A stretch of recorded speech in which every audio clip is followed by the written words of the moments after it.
Depois da sua derrota nas eleições, o Bolsonaro ficou muito quieto, o que era até um pouco atípico para ele. A gente estava tão acostumado nos últimos 4 anos a ver ele fazendo declarações absurdas, indo lá no cercadinho e falando bobagem e tal. Essas últimas semanas em que ele ficou meio isolado, sem se pronunciar muito, foi estranho, embora muito bem-vindo. E agora ele resolveu aparecer para fazer merda de novo, porque é o que ele sabe fazer, né, mano? O que o Bolsonaro fez? Ele vetou um projeto de lei que tinha sido aprovado pelo Congresso Nacional que proibiria arquitetura hostil. Para quem não sabe, arquitetura hostil é quando os caras que projetam os espaços urbanos pensam assim, quer saber de uma coisa? Foda-se os pobres, foda-se as pessoas com dificuldade de mobilidade, crianças, idosos, dane-se. A gente não tem que construir algo que atenda essas pessoas. Morador de rua, então, esses que se fodam mesmo. É basicamente essa a filosofia por trás da arquitetura hostil.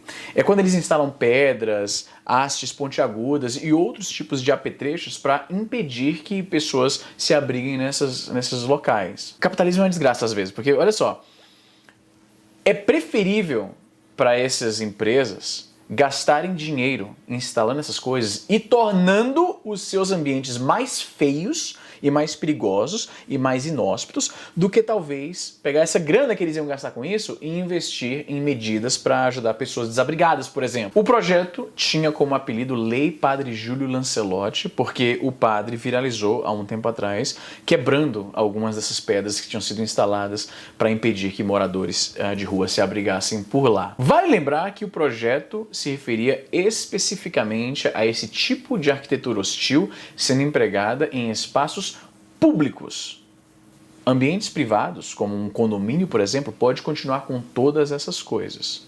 Então a lei nem era tão intrusiva assim, e ainda assim o Bolsonaro vetou. Aí talvez você deve estar se perguntando, mas vem cá, qual é a justificativa para esse veto? Eu vou ler aqui para você na íntegra. Segundo o material divulgado pelo governo federal, o veto de Bolsonaro preserva a liberdade de governança da política urbana. A liberdade de governança da política urbana. O que ele está dizendo basicamente é que não, a gente vetou isso aí para que as prefeituras, as pessoas que gerenciam esses ambientes possam continuar fazendo o que eles quiserem, a despeito do fato de que isso gera problema para pessoas com mobilidade limitada, para pessoas em condição de rua, pessoas que já estão em uma situação vulnerável.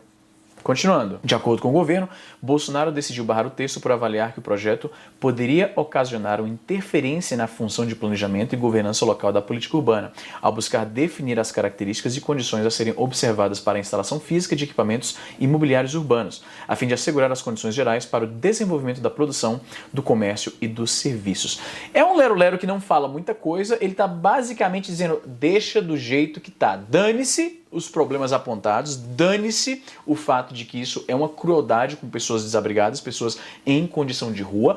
Novamente, eu tenho que trazer a atenção ao fato de que o cara que é a favor de uma medida que é hostil a moradores de rua, a pessoas em vulnerabilidade, pessoas passando necessidade, disse cristão e tentam o tempo todo injetar a sua fé nas políticas públicas, quando isso força as suas crenças religiosas em outros. O que o Bolsonaro puder fazer para dificultar a vida, por exemplo, de uma pessoa gay ou uma pessoa trans, ele certamente faria, e faria isso inspirado, em teoria, na sua fé, que é extremamente preconceituosa contra essas pessoas. Só que a sua fé também fala para ajudar os pobres, inclusive fala muito mais. Sabe quantas vezes Jesus falou sobre gays? Literalmente zero. Sabe quantas vezes Jesus falou sobre banheiro unissex, pronomes, pessoas trans? Sabe quantas vezes? Quantas vezes? Zero. Zero.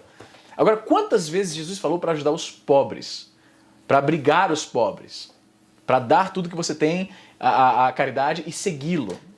Pois é.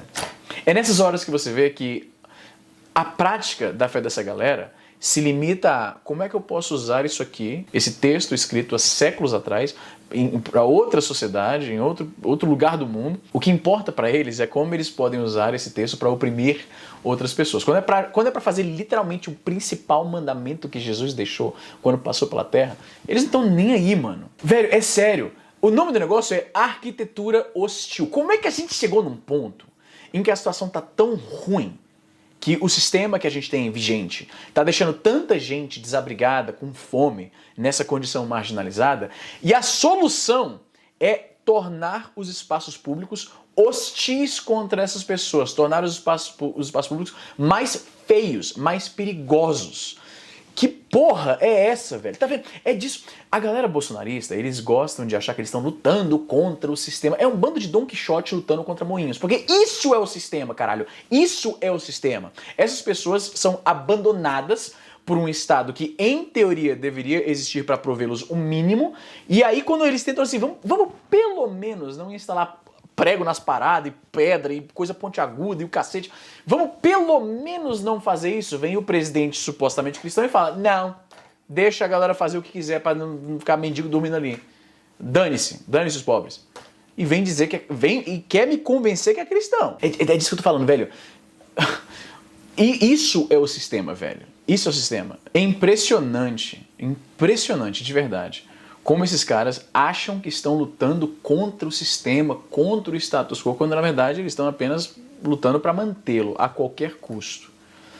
É terrível isso, cara. Mas enfim, o que você acha sobre isso? Coloca aí como sempre nos comentários. Eu tenho certeza que tem pessoas que acompanham o meu canal que são impactadas por esse tipo de arquitetura hostil por causa da questão de limitação de mobilidade, tá? Ou tem familiares que são afetados por isso. Então coloca a sua opinião aí nos comentários. E como sempre, eu tenho que falar sempre, eu devia ter falado no começo do vídeo. Talvez eu edite isso aqui. Não vou fazer não. Vai dar trabalho fazer isso. Vou falar agora. Se você gostaria muito de me ver aqui todo dia no seu horário de almoço, fazendo vídeos com frequência, é a única coisa que eu peço, cara, a única coisa que eu peço. Deixa um joinha, se inscreve no canal se você ainda não é inscrito, clica no sininho para que você não perca os vídeos, ou mande esse vídeo para algum amigo seu que talvez ache o assunto relevante. É a única coisa que eu preciso. Como eu mencionei em um vídeo recente, geralmente os likes ficam numa proporção de 10% do número de views. Eu adoraria ver isso chegar mais perto de 20, 25% talvez. Isso me motiva muito a continuar fazendo vídeo nessa proporção que eu tenho feito nos últimos dias. Então se você quer que isso continue, basta dar um joinha. Dá um joinha, deixa um comentário, tá ótimo. E é isso, gente. Vou ficando por aqui e até a próxima.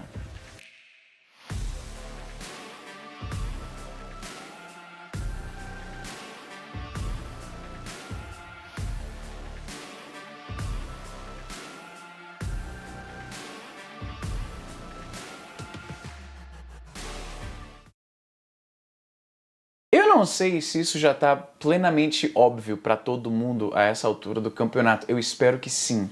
Mas não é plenamente óbvio que o Bolsonaro não é um cristão? Olha a forma como ele se manifesta sobre as coisas. Olha a crueldade com que ele fala, a agressividade. É assim que você imagina que Jesus falava com as pessoas? Eu acho que os cristãos que abraçaram o Bolsonaro tão fervorosamente deveriam ter raiva do fato de que esse cara muito visivelmente cooptou a fé deles para ganhar os seus votos.